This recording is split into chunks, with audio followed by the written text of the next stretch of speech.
Anies tuh aman enggak kan? Itu kan kaitannya kemudian dengan KPK. Nah disitulah kemudian masuk soal KPK dan partai itu. Nah KPK-nya tuh begini, Pak, kami ini serba susah. Setiap kami mempersoalkan dana formula dan sebagainya, lalu dituduh mempolitisi, mau menjegal Anies, padahal nggak ada urusannya ini dengan Anies. Ini temuan BPK, gitu loh. Sehingga kami merasa setiap nyebut ini lalu kami katanya ini menjegal Anies. Nah disitulah terjadi diskusi-diskusi saya dengan Denny, gitu ya. Memang sih kadangkala isu politiknya macam-macam. Saya bilang pokoknya kalau hukum tegakkan tanpa pertimbangan politik, nggak usah tanya ke pemerintah. Itu kata saya kepada KPK.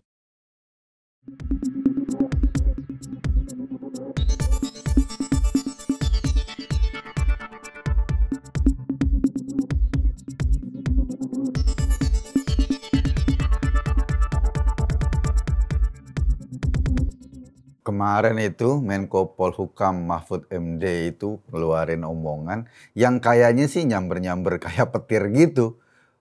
Pak Mahfud itu merespon statementnya Denny Indrayana. Denny ini seorang akademisi, dulu dia adalah pendukung SBY Tulen, mantan wakil menteri hukum dan HAM.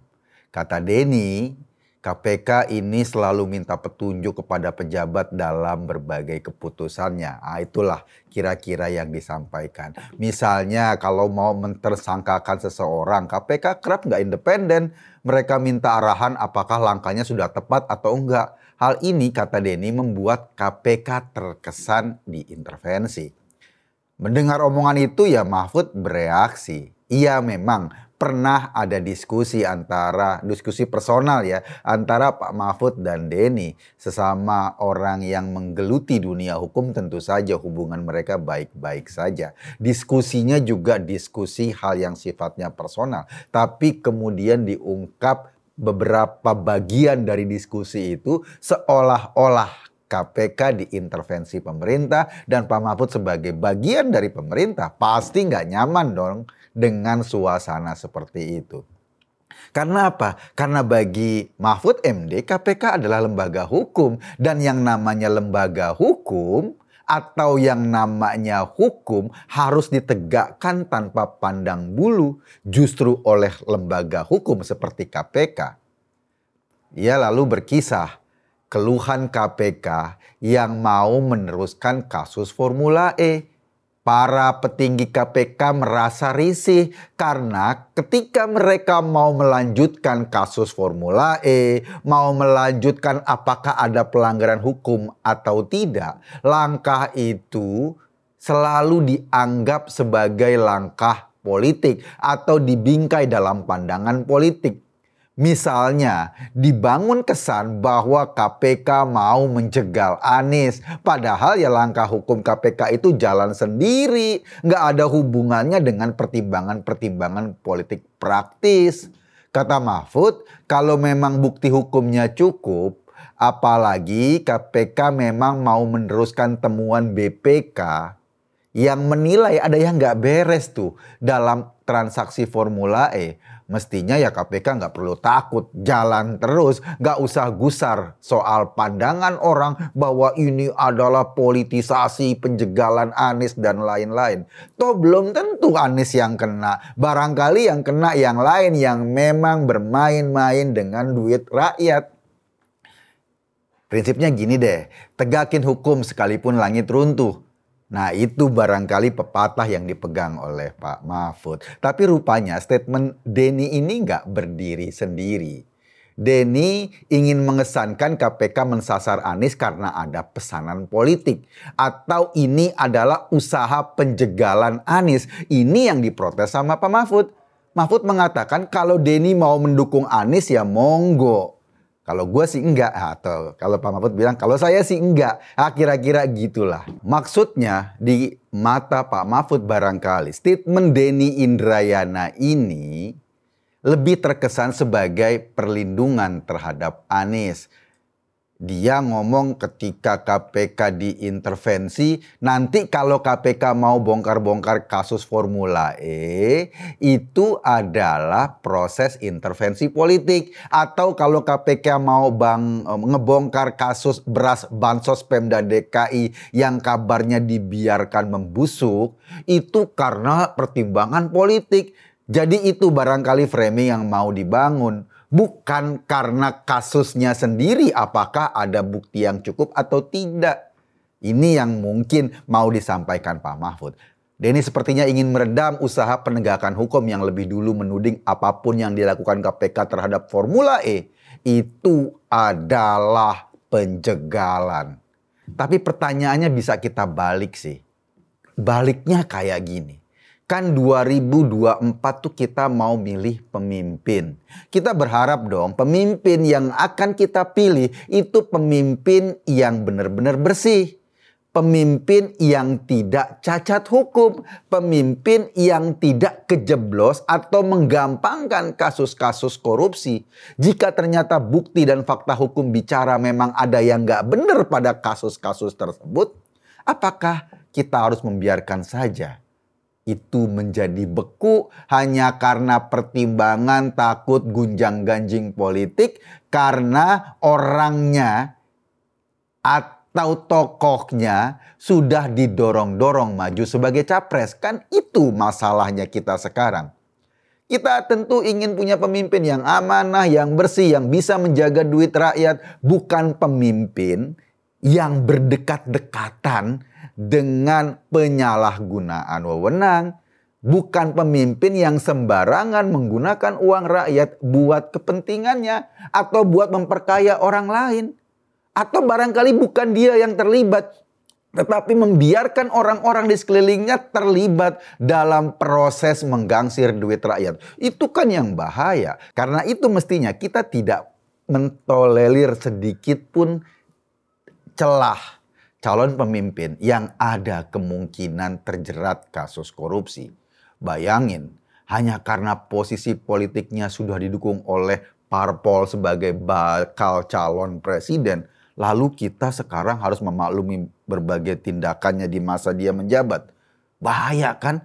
Karena mungkin ya ketika dia menjabat sebagai gubernur, kan yang dikelola sekedar APBD 100 triliun katakan. Tapi kalau menjabat sebagai presiden yang dikelola tuh APBN 3.000 triliun dengan pengelolaan aset-aset negara yang belasan ribu triliun itu.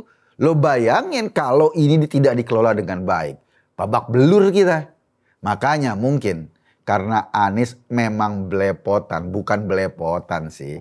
Mungkin karena memang suasananya kayak gitu. Ada sedikit problem yang barangkali penting untuk ditelusuri. Akhirnya ya Pak Mahfud bilang, aku nggak dukung Anies, gitu loh. Kalaupun itu bisa dibingkai bahwa nggak mungkin Pak Mahfud ngomong terang-terangan dia mendukung A atau mendukung B. Karena kan dia sebagai Menko Polhukam nggak boleh menunjukkan dukungan secara terbuka kayak gitu. Tetapi kalau dia menunjukkan bahwa dia nggak dukung, ya nggak apa-apa. Wong dia nggak dukung, bukan dia mendukung, gitulah kira-kira ceritanya. Kalau Pak Mahfud memang nggak dukung Anies ya sama. Kayak saya Pak Mahfud, saya juga nggak mendukung Anies. Jadi kita mungkin pada perspektif yang sama. Mungkin saja alasan-alasannya berbeda. Nah, sehingga KPK memang harus didorong nggak takut-takut untuk dipersepsikan sebagai lembaga yang akan menjegal atau akan mempolitisasi sebuah kasus.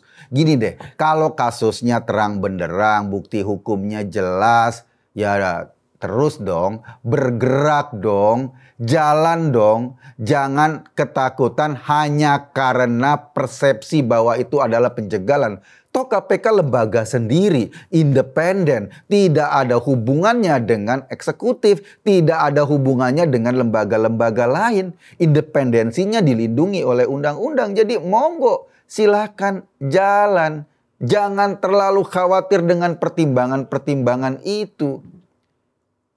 Kalau terlalu khawatir dengan pertimbangan-pertimbangan itu, akhirnya orang membaca Mungkin ya bacaan orang, kenapa sih Nasdem dulu buru-buru mau mendeklarasikan dukungan terhadap Anies Baswedan? Barangkali karena isu ini. Biar KPK takut kalau seandainya nanti Formula E dilacak, kalau seandainya nanti berbagai problem yang memang menjadi temuan BPK dilacak dan itu dianggap sebagai penjegalan terhadap pencalonannya Anies. Kasus atau duit Formula E memang banyak terjadi kejanggalan dan itu sudah menjadi temuan BPK. Khususnya duit ratusan miliar untuk membayar komitmen fee. Misalnya, duit itu udah digelontorkan ketika waktu itu DPRD DKI belum mengetuk persetujuan. Nah, ini yang mungkin BPK menemukan ada indikasi kengacauan di sana. Mungkin juga indikasi dan bukti itu semakin lama semakin kentara. Lumpur menempel di kasus itu sehingga makin susah untuk dibersihkan hanya dengan retorika bahwa semua itu adalah usaha politisasi. Jadi dengan suasana yang makin terang benderang ini, dengan statement Pak Mahfud kemarin ini, kalau tiba-tiba sekarang Pak Surya Paloh agak ogah-ogahan bicara soal koalisinya bersama Demokrat dan PKS, jadi sekarang ya agak bisa dimaklumi sih kalau Pak Surya Paloh tiba-tiba kayak ogah-ogahan gitu deh. Ogah-ogahan bicara sama koalisinya sendiri. Malah kemarin utusan Nasdem itu ke koalisinya Gerindra sama PKB. Belum lama juga Pak Surya Paloh ketemu sama Erlangga Hartarto, ketua Golkar yang ada di koalisi KIB. Kadang-kadang atau mungkin saja langkah-langkah ogah-ogahan ini untuk terus berkumpul dengan koalisi tersebut bisa dimaklumi. Ini mungkin loh, sebagai petinggi partai Pak Surya Paloh mungkin saja dapat informasi yang terang benderang terhadap kasus-kasus ini. Kasus-kasus yang tadi disampaikan oleh Pak Mahfud. Buset, kata Pak Paloh, kandidat gua. Itu akan menjadi masalah nanti. Itu barangkali yang bikin dia ogah-ogahan. Saya Eka Kuntadi, terima kasih.